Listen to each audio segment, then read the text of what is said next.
दोस्तों उम्मीद करता हूँ कि वीडियो देखने से पहले आपने यहाँ पे इस वीडियो को जरूर देख लिया होगा, इंडियाज न्यूक्लियर पावर रेवोल्यूशन। इसको जरूर देखिए, इसके ऊपर बहुत डिटेल हमने डिस्कशन की है कि न्यूक्लियर पावर के ऊपर में क्या हम करने वाले, क्या हमारे टारगेट्स है। इस वीडियो में हमने एचसीसी को बेनिफिशियरी बताने की कोशिश की थी, बाइंग सेलिंग की एडवाइस नहीं है, ये एचसीसी के हिसाब से इस वीडियो को देख सकते हैं।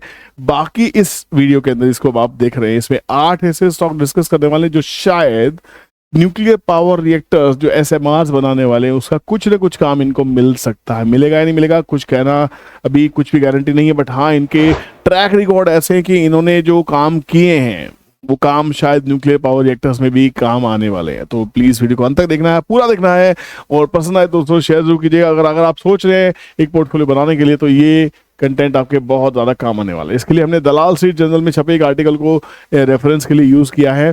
इसमें एक न्यूज छपी कि 8 nuclear power stocks poised to benefit from budget 2025 renewable nuclear energy push, renewed nuclear energy push. जी हाँ, इसमें कौन सी कंपनीज है? India is gearing up for nuclear energy, सब जानते हैं, with strong focus on small modular reactors. मैंने कल इस वीडियो में डिस्कशन किया था आपके बारे में, outline in the union budget. ठीक है, इसमें यहाँ पे अब मैं बार बार एक और चीज कह रहा हूँ, क्यों समझ नहीं पा रहे आप लोग कि रशियन मनी आ रही है, रशिया आ रहा है, क्यों समझ नहीं आ रहा आपको? ये पता होना चाहिए।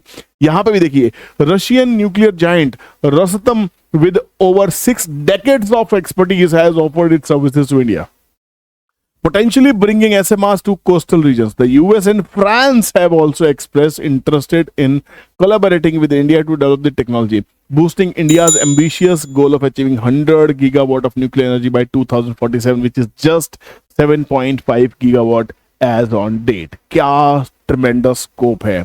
यहाँ पे पटेल एटम, पटेल से मैंने पहले भी वीडियोस बनाई है, यहाँ पे इन स्टॉक्स को डिस्कस किया है, बट यहाँ पे फिर से देखते हैं पटेल एटम्स क्यों है फर्स्ट इन द लिस्ट, क्यों है इनकी?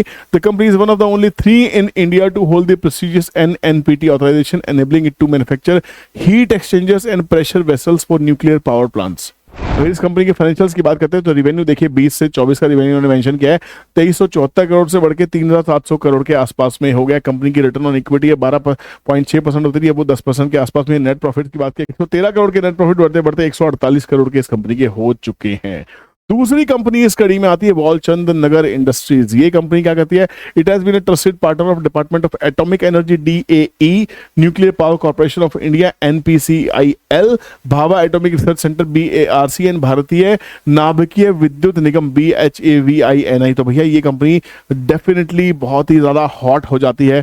इस कंपनी की बात करते हैं रिवेन्यू 2020 में 2980 करोड़ के थे, अब 3000 करोड़ के आसपास में। रिवेन्यू में ज्यादा कुछ खास चेंज नहीं है। नेट प्रॉफिट्स की बात करें, पहले कंपनी लॉस में थी 650 करोड़ के, अब कंपनी लॉस में है 418 करोड़ के एज ऑन मार्च 2024। तो इस कंपनी के फाइनेंशियल्स पे आपको नजर रखनी पड़ेगी। कंपनी जैसे ही टर्न अराउंड होती दिखाई दे आप इसमें काम करते हैं। केएसबी पंप्स की बात करते हैं, लीडिंग मैन्युफैक्चरिंग पंप्स बनाने वाली कंपनी है। ये सप्लाई करती है boiler feed pumps, cooling water pumps, condensate pumps, recirculation pumps, process and sealless pumps and pumps for highest temperature applications. इसके ऊपर हमने अलग से वीडियोस भी बनाई हुई है।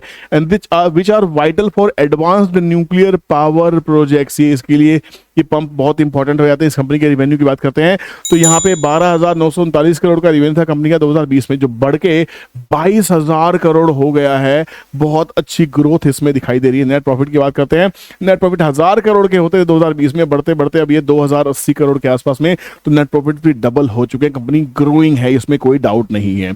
इसके बाद जो चौथी कंपनी है आजाद इंजीनियरिंग, इसको हमने कभी कवर नहीं किया, फर्स्ट टाइम इसको कवर कर रहे हैं। It is first Indian company approved to supply essential rotating parts of the nuclear turbines.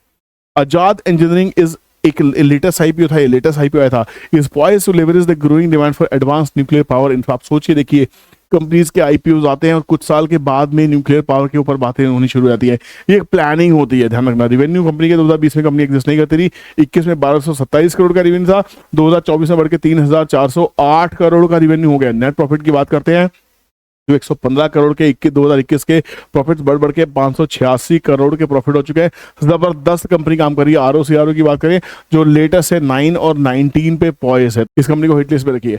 पांचवी कंपनी त्रिवेणी टर्बाइंस है। उससे पहले पर चैनल को सब्सक्राइब कर लीजिए, बेल नोटिफिकेशन को हिट कीजिए ताकि कंटेंट आपसे कभी भी मिस ना हो। पांचवी कंपनी त्रिवेणी टर्बाइंस की बात करते हैं। ये कंपनी क्या करती है? It manufactures steam turbines that are utilised in various power generating sectors including conventional thermal plants and renewable energy projects. As India looks to increase its nuclear power capacity and diversity energy sources, Triveni Turbine's role in renewable energy storage system and waste heated recovery system provides added value। जी हाँ, revenue की बात करते हैं 8,000 करोड़ से revenue बढ़ के 16,000 करोड़ के revenue हो गए। नेट प्रॉफिट की बात करते हैं 1,200 करोड़ से बढ़ के 2,600 करोड़ हो गए। रिटर्न ऑन इक्विटी की बात करते हैं 28 चल रही है। रिटर्न ऑन कैपिटल एम्प्लॉयड की बात करते हैं तो 37.8 विच इज एब्सोल्युटली क्रिस्प, जबरदस्त है, इसमें कोई डाउट नहीं है। छठा किर्लोस्कर ब्रदर्स, ये भी पंप बनाने वाली कंपनी है। It manufactures primary and secondary sodium pumps for nuclear reactors and primary coolant pumps, making it crucial player for nuclear infrastructure। भैया रेवेन्यू की बात करते हैं 31,000 करोड़ का रेवेन्यू बढ़ के 40,000 करोड़ हो गए। नेट प्रॉफिट 683 करोड़ से बढ़ के 4,000 करोड़ के आसपास जाने को है, 3395 करोड़ हो चुके हैं। रिटर्न ऑन इक्विटी की बात करते हैं तो 19.8, return on capital employed 28.4, absolutely superb. Seventh stock in the list is Ratnamani Metals and Tubes। ये कंपनी क्या करती है? It plays a crucial role in providing critical piping solutions for reactors, ensuring high performance and safety standards। Revenue की बात करते हैं 25,000 करोड़ के revenue 50,000 crore पे चले गए। नेट प्रॉफिट 3,000 करोड़ से बढ़ के 6,000 करोड़ हो गया। रिटर्न ऑन इक्विटी 19.9 है। रिटर्न ऑन कैपिटल एम्प्लॉयड 77.6 है। इससे ज्यादा आपको क्या चाहिए? लास्ट इस कड़ी में जो आ रहा है पावर में प्रोजेक्ट्स है HCCB लिस्ट में, उसके ऊपर एक्सक्लूसिव वीडियो पहले ही आ चुकी है। The company made a significant entry in the nuclear space in May 2024, अभी securing rupees 5,632.3 million contract from Bharat Heavy Electricals BHEL से कॉन्ट्रैक्ट मिला इसको for civil works at Kaiga atomic power project at Karnataka commission by the nuclear power corporation of India NPCIL। समझ में आ रहा है कौन कौन सी कंपनी क्या क्या रोल प्ले करने वाली है इस बड़े प्रोजेक्ट के अंदर में? तो यहाँ पे कंपनी का रेवेन्यू देखते हैं 21,000 करोड़ का रेवेन्यू आज 42,000 करोड़ पे जा चुके हैं 4 साल में। नेट प्रॉफिट की बात करते हैं 1,290 करोड़ से 2,480 करोड़, ये भी डबल हो गया है। रिटर्न ऑन इक्विटी की बात करते हैं 13.5 है। रिटर्न ऑन कैपिटल एम्प्लॉयड है 25.4। तो मेरे हिसाब से this is a super stuff. equityMasters.com पे छपा हुआ जो आर्टिकल है सुपर्ब आर्टिकल है भैया, मुझे मजा आ गया था जो आपसे शेयर किया। मैं हमेशा से वो आप चीजें पब्लिक डोमेन में शेयर करता हूँ जो पब्लिक डोमेन में फ्रीली अवेलेबल होती हैं। जो मेरे पास इंफॉर्मेशन आएगी आपसे शेयर जरूर करूंगा। किसी भी तरह की बाइंग सेलिंग एडवाइस नहीं है। वॉच लिस्ट बना लीजिए, इनमें से जो बेस्ट लगे मुझे ही बताइएगा। होता मुझे भी निवेश करने का मन करता है, इससे बेटर कोई स्टॉक हो वो भी जरूर बताएगा। वीडियो देखने के लिए धन्यवाद। पूरा देखा है तो बहुत बहुत धन्यवाद। मिलते हैं नेक्स्ट वीडियो में। ख्याल रखिए, कीप लर्निंग। जय हिंद।